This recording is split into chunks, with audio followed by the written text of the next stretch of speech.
Halloween is here. The spooky season, the time for trick-or-treating, the time for leaves falling on the ground. Everybody loves Halloween.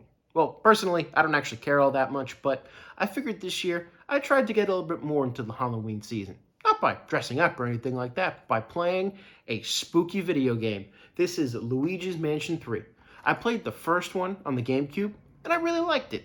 I skipped the one on the 3DS for whatever reason, but I thought I would get back into the series with this third entry.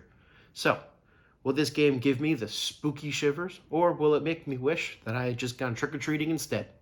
Let's get into it. Our story starts by watching the whole Mario gang, Mario, Luigi, Peach, and some Toads, heading to a hotel for a vacation. As they walk in, it's clear to the player that these guys are all ghosts, though our intrepid group doesn't really seem to notice it. The owner of the hotel is one Helen Gravely. Get it? Helen Gravely? Ha! Who appears to take great interest in the comfort of her guests. Then, night strikes, and one by one things turn creepier and scarier. Luigi steps out to investigate, and bam! His old foe, King Boo, is back. King Boo seems really pissed that Luigi had turned all of his ghosts and him into paintings in the first game, so he's back to turn you into paintings. Turns out that Helen had sold you out, luring you to the hotel just so she could hand you over to King Boo for his gratitude. The game doesn't go into what this means, but I think they're fucking. Luigi manages to escape, but everyone else was turned into Picassos, and so it's Luigi's job to try and save his friends. To do this, Luigi needs a weapon. This is where Professor E. Gadd comes in, who apparently has also been stuck in the hotel.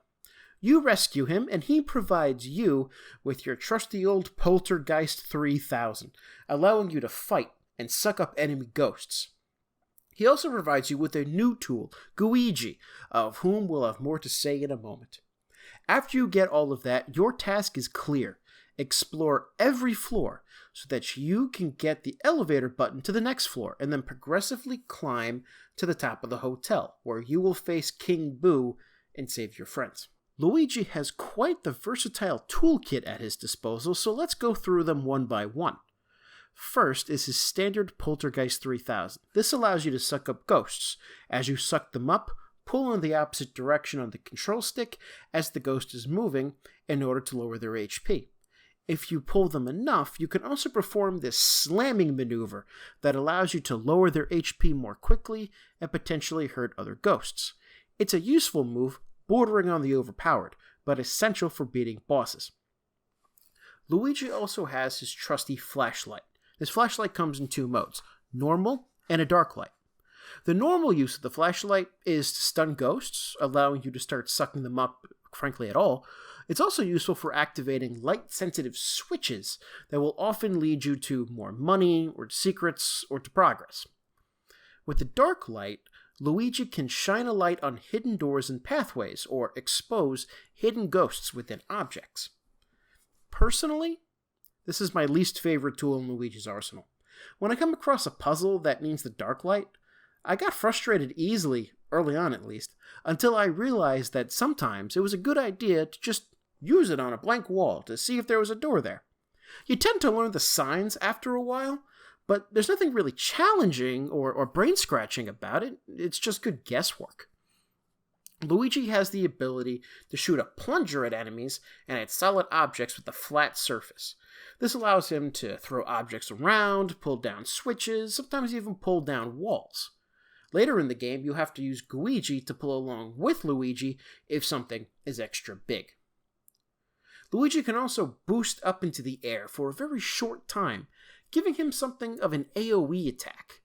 This is useful for giving Luigi some space when he's surrounded by all sides, and sometimes you need to use this attack to knock enemies off balance. In addition, it gives Luigi a sort of a short jump, which you need to take advantage of in later stages to avoid hazards, like lasers, for instance.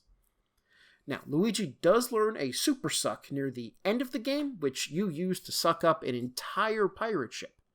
I would say that this is pretty cool, But at least as far as I've seen, this is the only place in the entire game that you use the ability. It's kind of disappointing that more isn't done with this, since it's a pretty great cinematic moment. But finally, we come to Luigi, this game's hallmark new feature. Luigi is a Luigi made out of goo, and he's a helpful little bastard. Luigi can slip through vents, pipes, and gates to solve puzzles, and he can also help Luigi out when he's trapped by a ghost or by a similar hazard. His only weakness is water. If he touches it, he dissolves. The game has a co-op mode where the second player can play as Luigi at all times, which I could see as being pretty fun, and to be honest, pretty useful, especially during some of the later bosses. But I was unable to explore that feature. For single player, it's pretty easy to spawn and switch to Luigi than to call him back when you're done and need to be real Luigi. This is a great concept, and I hope that they bring it back and do more with it in a Luigi's Mansion 4. The remarkable thing about Luigi's moveset is that almost everything, except the Super Suck, is useful in both combat and in puzzle solving. It offers Luigi a unity of control that makes everything feel more cohesive. While you do have a distinction between puzzle sections and combat sections, since, frankly, figuring out a puzzle while enemies attack you would be awful, the game moves seamlessly from one type of gameplay to the other. It's really quite well done. Moving on to the game's structure, each floor essentially acts as a themed level. Themes can range from a fitness gym, to a medieval castle, to a pirate base, to the boiler room. While the diversity does make you wonder how the hell they managed to fit all of this into one hotel, the level themes are quite pleasing to the eye. I am particularly a fan of the medieval castle level. Not its puzzle design so much, but its aesthetics are amazing. Almost every floor will have you solve a series of puzzles before you face an end boss. These puzzles can range to the simple, to the complex and fun. For example, the boiler room's gauntlet, where you hang out on an inner tube, is a great example of that.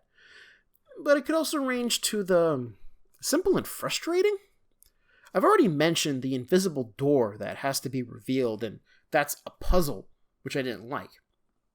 But there's also a few puzzles that absolutely stumped me, and then once I looked up the solution, I just felt like the biggest idiot for not figuring it out. But that's going to happen in almost any puzzle game, right? Overall, the number of puzzles and the challenge level of the puzzles is just right to make the game engaging without being overly demanding, unless maybe you've been drinking heavily into the night and you just don't want to think anymore. This is a game where you have to use your noggin.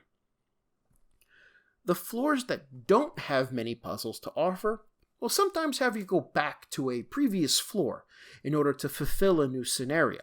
For example, when you enter the pirate theme level, you don't really do any puzzles there, but instead you head back to the boiler room to find a new part for your poltergeist that will help you suck up the pirate ship. I like this idea because it makes the hotel feel more like a cohesive world itself, which other NPCs are interacting with besides just you. There is one aspect of revisiting old floors that I dislike though, and that's Polter Kitty. 2 times in this game, you'll be about to go to the next floor when this little asshole steals the elevator button and you have to chase it all around the hotel until you can get it back. The first time I thought, okay, this is pretty cute, it's a nice one-off thing, no problem, pretty fun. But the second time it happened, it just felt like the game was wasting my time and artificially increasing the time it took for me to actually get to the end. Luckily, you just face Polter Kitty those 2 times, and then you can get to the final level pretty quickly after that. And bosses are a big highlight in this game. Much like the first Luigi's Mansion, they ooze charm. Unlike in Luigi's Mansion, though, where most of them were just big ghosts that you had to suck up, these bosses are usually pretty complex, requiring you to learn different attack patterns and learning when to strike at just the right time. There are a few times, such as the fight against Gravely, that I felt the boss bordered on the frustrating, but luckily, even if you're having trouble with a boss, the game offers you all the tools you need to succeed. For example, you can buy special dog bones that will have your ghost dog revive you every time you die for the price of 1 bone, and then you don't have to restart the fight. That way, even if you die a few times, you don't lose any progress and you can keep fighting. Is it a bit of a cheap way to get through bosses? Yeah, but I'm glad the option was available. It allows you to learn the boss's patterns without facing the frustration of dying and having to restart from the beginning. One thing that I'm not going to talk much about, though, are gems and boos. There are a number of gems found on each floor, which offer a little extra puzzle or challenge to get. Similarly, boos are hidden ghosts on previous floors that play out much like their own little mini-boss fight. The reason why I'm not going to go into them very much is because I didn't do many of them. I only did the 1 boo you have to do. And I picked up some gems by accident, but that was usually because I thought that their associated puzzles were the puzzles I was supposed to solve to get through the floor. If I wanted to get more out of the game, I can go back and I can play and get those gems. You have all this optional stuff to explore. But personally, I was fine with the main game. Overall, Luigi's Mansion 3 was a great time. If you're in the mood for some Halloween gaming, definitely pull this game off the shelf and give it a go. The combat feels tight. For the most part, the puzzles are fun, and the game itself just oozes charm that will have you thinking about the game long after you've put it down. And the best part of this game is its flexibility. It can be as easy or as hard as you want, and you can either play it quickly or slowly, single player or with a friend. It's a game that's made for everyone, and it has definitely earned my recommendation. Overall, Luigi's Mansion 3 was a fantastic time. Whether it's you want some Halloween gaming or you just want a generally good game that you can play by yourself or play with a friend, I highly recommend adding Luigi's Mansion 3 to your collection. It's a cohesive little package that just makes you want to keep going to figure out that one last puzzle or to see what the next theme is on the next floor. It's a great game, and everybody should give it a shot. With that being said, guys, thank you so much for watching this video. If you liked what you saw, please go ahead, leave us a subscribe, leave us a like, give us a comment, and we will see you next week for more content from gaming through the ages. Have a great day, everyone.